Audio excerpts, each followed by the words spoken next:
Hello students, मैं doctor Shweta Jamshedpur workers college इतिहास विभाग से आज मैं लेकर आई हूँ सेमेस्टर 3 का जो आपका पेपर है सल्तनत कालीन दिल्ली सल्तनत से संबंधित जो आपका पेपर है उसी में से आज मैं दिल्ली सल्तनत के राजस्व व्यवस्था के बारे में कुछ चर्चा करूँगी।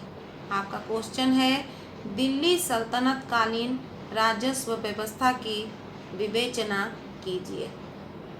तो आइए स्टूडेंट्स, हम चलते हैं सल्तनत कालीन टैक्स सिस्टम के बारे में पढ़ते हैं। तुर्कों की उत्तर भारत विजय और दिल्ली सल्तनत की स्थापना के परिणाम स्वरूप उस समय की राजनीतिक व्यवस्था में परिवर्तनों के साथ ही आर्थिक परिवर्तन भी हुए। नए विजेताओं ने उस समय के कर वसूली एवं वितरण और मुद्रा प्रणाली पर नई धारणाओं एवं योजनाओं को अध्यारोपित कर दिया, एक नई मिश्रित व्यवस्था को जन्म दिया और बाद में 15वीं सदी के अंत तक विभिन्न सुल्तानों द्वारा इनमें कई बार संशोधन एवं परिवर्तन भी होते रहे।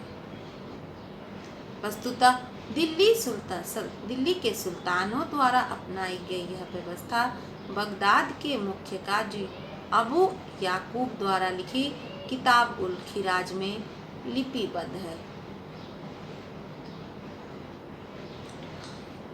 मोहम्मद हबीब के अनुसार दिल्ली सल्तनत में इतने महत्वपूर्ण परिवर्तन हुए कि इसे नगरीय क्रांति और ग्रामीण क्रांति के द्वारा अभिहित किया जा सकता है, लेकिन इस पर टैक्स सिस्टम के बारे में और इन पे अलग अलग इतिहासकारों का इसमें अलग अलग उनका विचार है कि किस तरह से नई तकनीक के द्वारा जो है दिल्ली सल्तनत में टैक्स सिस्टम को लागू किया गया था। सल्तनत की प्रशासनिक व्यवस्था के जन्मदाता इल्तुतमिश ने अपने साम्राज्य को इक्तों में विभाजित किया। निजाम उल मुल्क तुसी के अनुसार इक्ता एक प्रकार का राजस्व संबंधी कार्यभार था जो मुक्ति को सुल्तान की इच्छा अनुसार प्राप्त होता था। मुक्ति सुल्तान को देय या अन्य करों को उचित ढंग से प्राप्त करने का अधिकारी होता था। यानी मुक्ति वह होता था स्टूडेंट जो सुल्तान को अन्य करों को उचित ढंग से कई अधिकारियों से प्राप्त करता था। उन्हें सैन्य दलों का अनुरक्षण करना एवं आवश्यकता पड़ने पर उन्हें सुल्तान के समक्ष हाजिर करना होता था।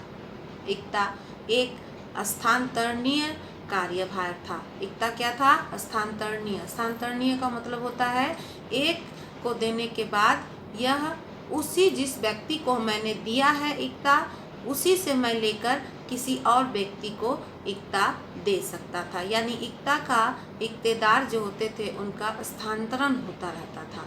बलबन ने इक्ता की वास्तविक आय और मुक्ति के व्यय को आंकने के लिए प्रत्येक मुक्ति के साथ एक ख्वाजा यानी लेखाकार की नियुक्ति की थी। लेखाकार यानी स्टूडेंट्स अकाउंटेंट की नियुक्ति की थी।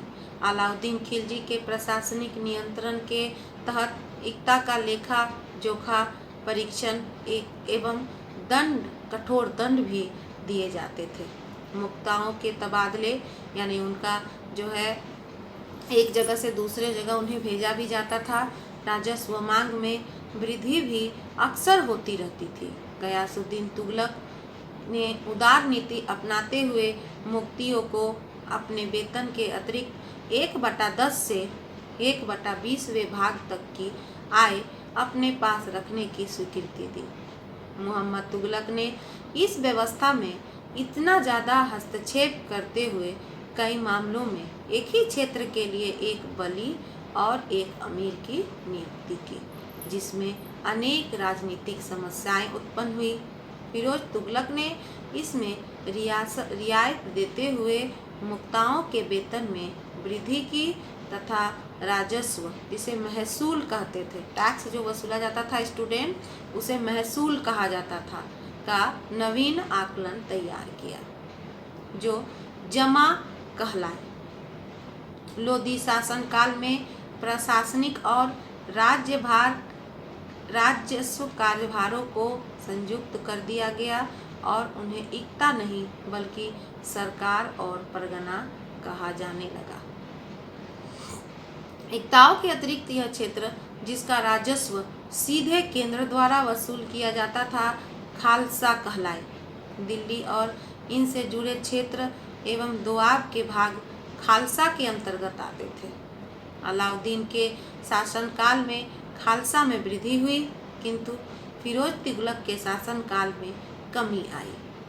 इक्ता और खालसा के अतिरिक्त तीसरे प्रकार की भूमि जो धार्मिक व्यक्तियों, संस्थाओं और विद्वानों को दी गई, मिल्क, इदरार और इनाम कहलाती थी। सामान्यतः यह भूमि अनुदान न तो वापस लिए जाते थे और न ही हस्तांतरित किए जाते थे, यानी कि जो इनाम में दिए जाते थे, ये जो तीसरे प्रकार की जो भूमि थी, वह जो इनाम में दी जाती थी वह न तो एक के दूसरे से हस्तांतरित हो सकती थी, न दूसरे को दी जा सकती थी, और न तो इस अनुदान को वापस ही लिया जा सकता था। फिरोज तुगलक के शासनकाल में इन अनुदानों का कुल अनुमानित राजस्व आय का लगभग 1/20 भाग था। चौथे प्रकार की भूमि हिंदू राजाओं के द्वारा अधीन भूमि थी। राजा रानका के आधिपत्य में जो भूमि थी वह प्रतिवर्ष सुल्तान को निश्चित रूप से कर देते थे। राज्य की आय की प्रमुख स्रोत खराज या भूराजस्व था।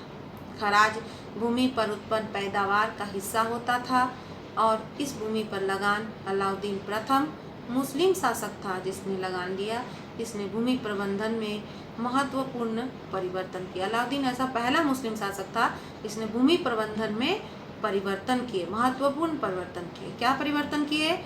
उसने भूमि कर की दर 50% कर दी, साथ ही गृह कर तथा पशुओं के चरने वाले भूमि को भी आयत किया। अवशिष्ट राजस्व वसूली हेतु दीवाने मुक्तराज नामक विभाग की स्थापना भी की।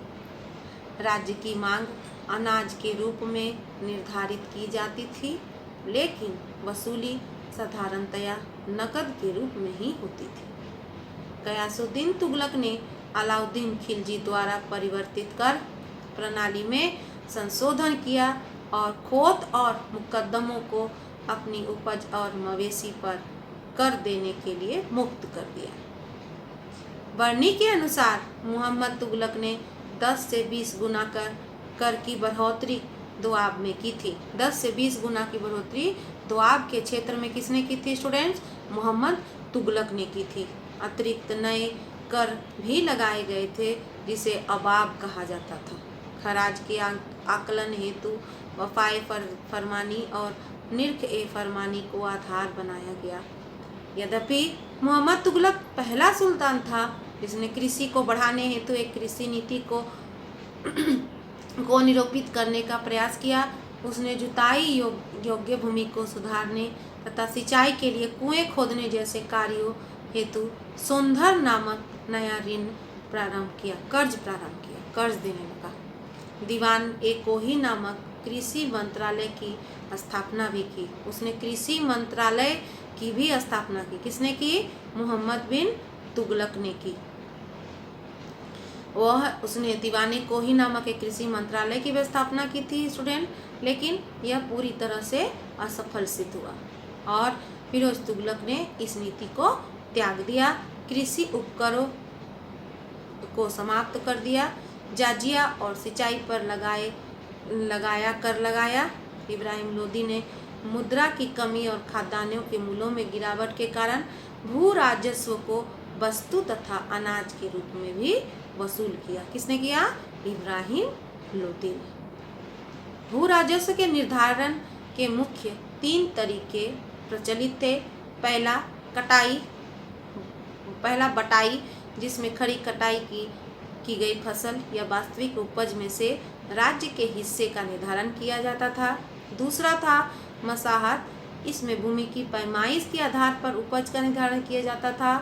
तीसरी थी मुक्ताई, यह लगान निर्धारित की एक मिश्रित प्रणाली थी। भू राजस्व के अतिरिक्त जाजिया, जकात और खुम्स भी राज्य के राजस्व का स्रोत थे। दिल्ली के सुल्तानों ने हिंदुओं से उसकी जीवन और संपत्ति के नाम पर जाजिया नामक कर भी वसूला गया।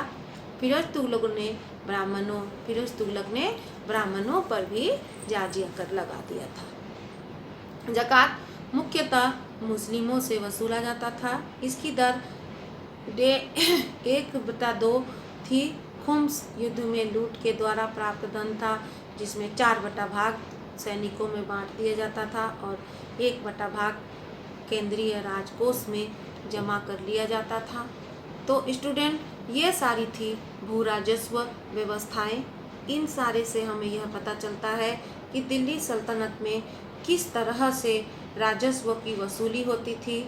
मैंने शुरू के सुल्तानों से लेकर अंतिम तक के दिल्ली सल्तनत के अंतिम सुल्तान इब्राहिम लोदी तक के टैक्स वसूली को मैंने इस क्वेश्चन में मैंने इस आंसर में मैंने चर्चा की है। और किसने इसमें कुछ बातें जो है बहुत ही महत्वपूर्ण हैं।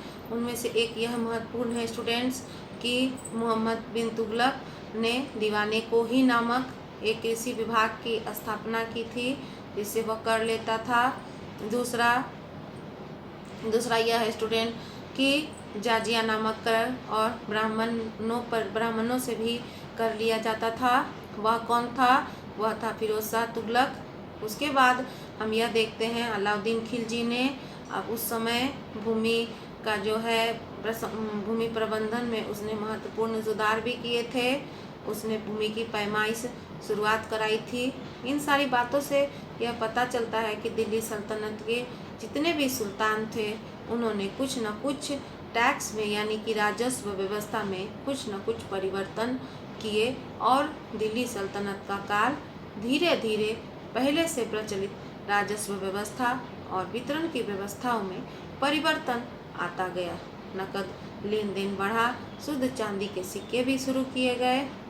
इसके फलस्वरूप एक ऐसी व्यवस्था को जन्म हुआ जो पूर्व की व्यवस्था से ज़्यादा श्रेष्ठ थी।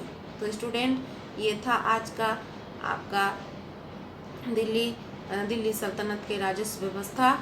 इस पर मैंने चर्चा की। आगे और भी वीडियो अपलोड करती रहूँगी। तब तक के लिए